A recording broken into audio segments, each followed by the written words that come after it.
অবশেষে ইরানের সর্বোচ্চ নেতা আয়াতুল্লাহ খামিনি শেষ বিদায় হাজির হচ্ছেন বাংলার হেভিওয়েট নেতারা। কিন্তু এর ভেতরেই বাতাসে ভাসছে এক চরম চাঞ্চল্যকর গুজব। চারিদিকে জোর গুঞ্জন। যুক্তরাষ্ট্রের চোখ ফাঁকি দিয়ে একদম গোপনেই নাকি খামিনির জানাজায় অংশ নিচ্ছেন তারেক রহমানও, যদিও এখনো পর্যন্ত এর কোনো নিশ্চিত খবর পাওয়া যায়নি। স্পিকার হাফিজউদ্দিন এরই মধ্যে দেশ ছেড়ে ইরানের পথে উড়াল দিয়েছেন। নাসিরউদ্দিন পাটোয়ারি আর জামাতের নেতা ডক্টর শফিকুর রহমানের যাওয়ার টিকিটও প্রায় কনফার্ম। কিন্তু তারেকের বেলায় এত লুকোচুরি কেন? আসল কাহিনী হলো ট্রাম্পের ভয়। ট্রাম্পের সাথে তারেকের একটা গোপন কানেকশনের কথা রাজনৈতিক মহলে বেশ প্রচলিত। আর এই বন্ধুত্বের কারণে এর আগে হরমুজ প্রণালীতে বাংলাদেশি জাহাজ আটকে দিয়ে চরম ঝাল মিটিয়েছিল ইরান। এখন তারেক রহমান যদি সত্যি ইরানে পা রাখেন, তবে যুক্তরাষ্ট্রের প্রেসিডেন্ট যে রাগে লাল হয়ে যাবেন সেটা একদম নিশ্চিত।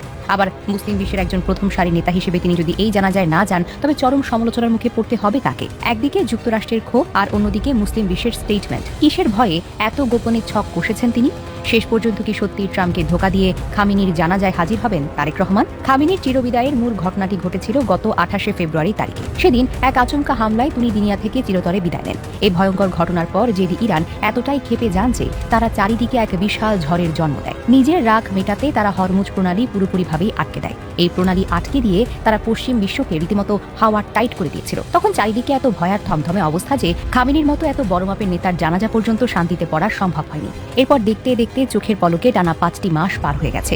এখন চারপাশের অবস্থা কিছুটা শান্ত হয়। অবশেষে সেই বিশাল শেষ বিদায়ের কাজ শুরু হতে যাচ্ছে। আগামী 4 থেকে 9 জুলাই পর্যন্ত টানা কয়েকদিন ধরে চলবে এই মেগা আয়োজন। 4 ও 5 জুলাই রাজধানী তেহরানের ইমাম মাখেনি মুসল্লায় শুরু হবে শেষ শ্রদ্ধা জানানোর বিশাল পর্ব। এরপর 6 জুলাই তেহরানে প্রথম জানাজা ও বিশাল শোকযাত্রা হবে।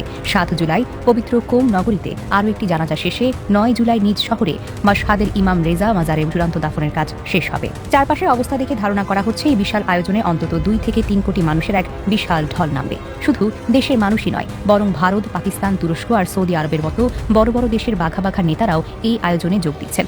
পুরো দুনিয়ার চোখ এখন শুধু এক জায়গাতেই আটকে আছে। আর ঠিক এই এত বড় বিশাল আয়োজনের মাঝখানে বেজে উঠেছে বিপদের সবচেয়ে বড় ঘণ্টা। একদিকে এত নামি দামি নেতাদের মহাসমাবেশ, আর অন্যদিকে যুক্তরাষ্ট্র ও ইসরায়েলের গোপন ফাঁদ। আল জাজিরার এক চাঞ্চল্যকর গোপন রিপোর্ট থেকে সবার সামনে উঠে এসেছে এক ভয়ঙ্কর খবর।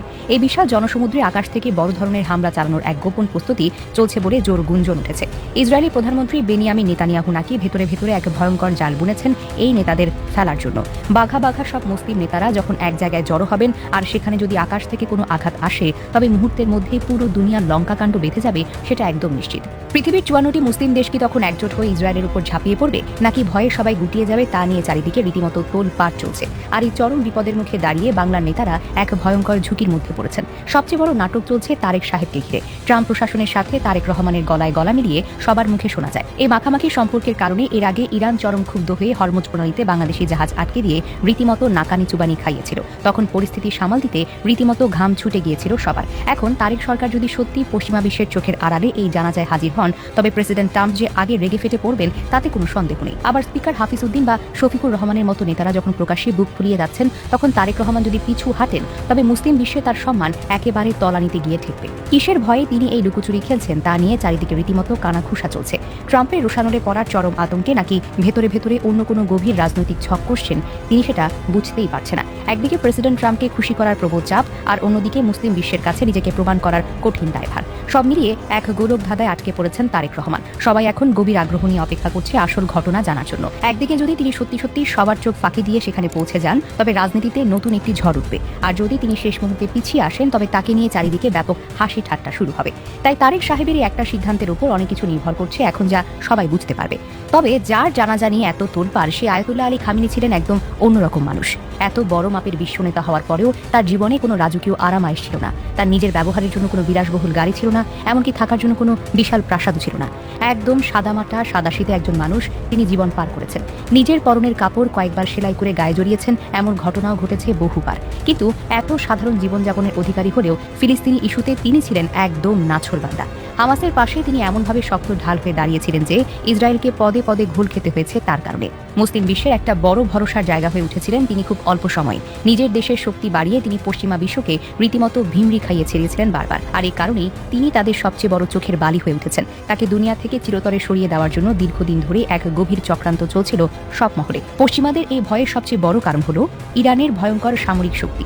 সামরিক দিক দিয়ে ইরান এখন এমন এক অবস্থায় পৌঁছেছে যা দেখলে অনেক পরাশক্তিও রীতিমতো হাঁটু কাঁপে। রাশিয়া ও চীনের পরেই তাদের হাতে রয়েছে সবচেয়ে বড় মিসাইল ভান্ডার। শর্ট রেঞ্জ থেকে শুরু করে হাইপারসোনিক ব্যালিস্টিক মিসাইলের এক বিশাল পাহাড় গড়ে তুলেছে তারা নিজের দেশে। এই মিসাইলের বিশাল বহর দিয়ে বছরের পর বছর একটানা যুদ্ধ চালিয়ে গেলেও তাদের অস্ত্রাগার একটুও খালি হবে না বলে দাবি করেন তারা। এর উপর আবার যোগ হয়েছে পরমাণু বোমার এক ভয়াবহ হিসাব। ফোর্দো গবেষণায় তারা যেভাবে পরমাণু অস্ত্র তৈরির একদম শেষ ধাপে পৌঁছে গিয়েছিল তা দেখে মূলত যুক্তরাষ্ট্রের মাথা খারাপ হয়ে যায়। পরমাণু অস্ত্রের এত কাছাকাছি চলে যাওয়ার কারণে মূলত 28 ফেব্রুয়ারিতে সেই চরম হামলা চালানো হয় এবং তাকে চিরতরে সরিয়ে দেওয়া হয় দুনিয়া থেকে। কিন্তু তাতেও একটু দমে যায়নি এই জেদি ইরান। তারা আবারও নতুন উদ্যমে তাদের কাজ চালিয়ে যাচ্ছে এবং পুরো বিশ্বকে তাক লাগিয়ে দিয়েছে।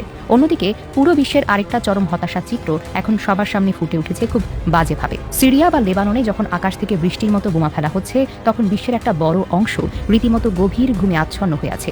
বর্তমানে সবাই মেতে আছে ফুটবল বিশ্বকাপ নিয়ে।